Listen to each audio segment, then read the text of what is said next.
Hello, this is Cara. Today I have a little show and tell of the first one here, Vectoria Designs Steampunk Booklet. It's a free printables that she has available on her YouTube channel. I've then used the design and the layout with my own papers and made this one. So, and this is a little bit of an extra, what you do when it doesn't fit in. So I'll take you through the Steampunk booklet first. It's a really gorgeous printable, lovely colours on it. Really, really pretty. I printed mine on 200-pound quillboard, actually.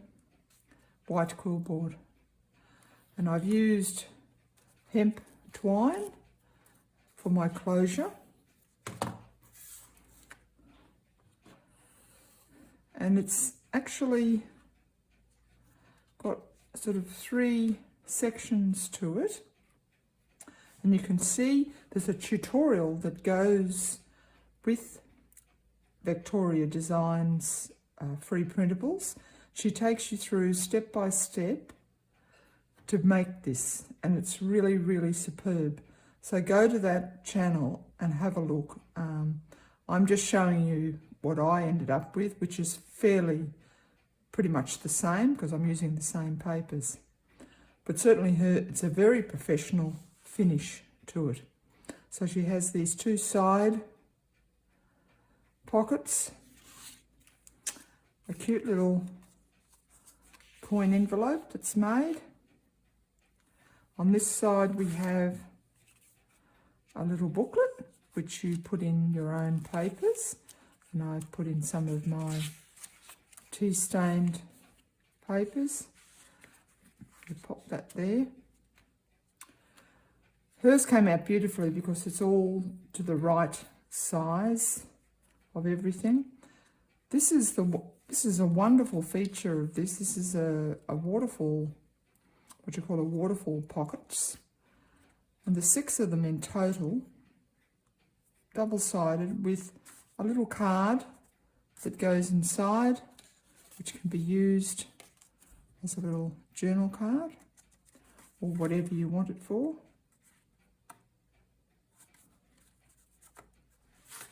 It does go back in, you just got to jiggle it sometimes.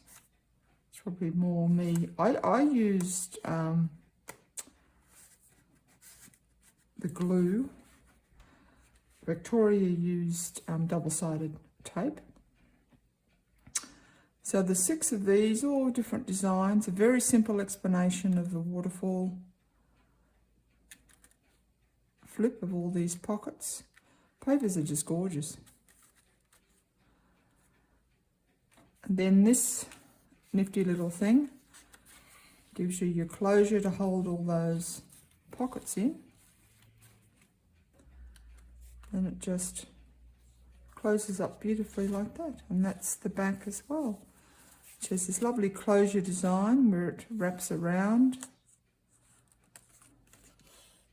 comes back and around. Always amazes me I get that finished because I seem to just follow my nose. And that's the one that you'll see made by Vectoria, and she has free printables for it. So I'll put the link to that down in the description. Now, the one I used, slightly minimal changes to dimensions because of the papers I was using.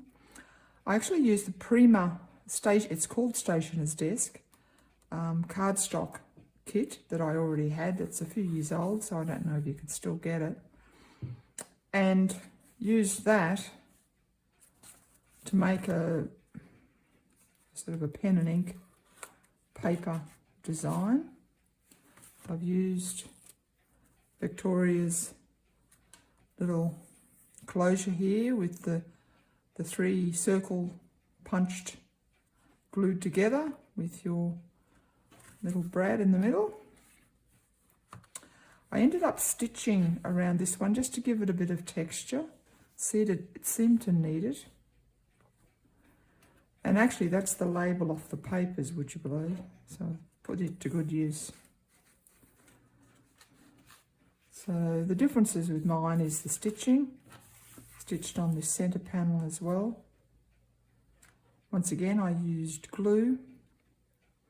Now, what I've discovered is when I've marked these, even though I thought I was doing 1/4 of an inch, it probably is a tiny, tiny little bit less. So it got a bit bulky when I folded it up. So I've ended up, my little book, which I've put a few little scrap pieces of paper in, just some odds and ends. My little book, sadly, doesn't fit in, but it's sort of like an extra that comes with the pack. I'll put that away off the screen. So what I did instead was make this little something thin, just with the cardstock. Just made a little journal card that could fit in nicely. Because mine wasn't decorated as much, I guess you'd say, as the cardstock from Vectoria's printables, I put a little bit of decoration, just some bits and pieces of alphabets. I'm putting this together for somebody who loves doing calligraphy, so I thought they might enjoy this. Put some little titles on the front of my coin envelope. Pop it in. I have the tab cutter that Vectoria did, but I used actually my tab punch and reversed it, so that worked all right. I've done the same thing here as Vectoria, the little closure, and then my little 6 booklets, 6 little journal cards inside for the waterfall effect. I should say I used craft cardstock as my base, and then used the Prima Stationer's Desk as my paper. It's a fairly busy, solid colour set of cards, so I feel that this plain cardstock gave it a bit of relief for your eye. My friend does calligraphy, so I can imagine she might actually write something on here with her nibs. And that was the little booklet I made using Vectoria's design. And I think I might make a few more because they're rather addictive. So that was mine, and that was Vectoria's. I hope you go and check out that site on the channel of Vectoria Designs and give it a go. It's good fun. Till next time, bye.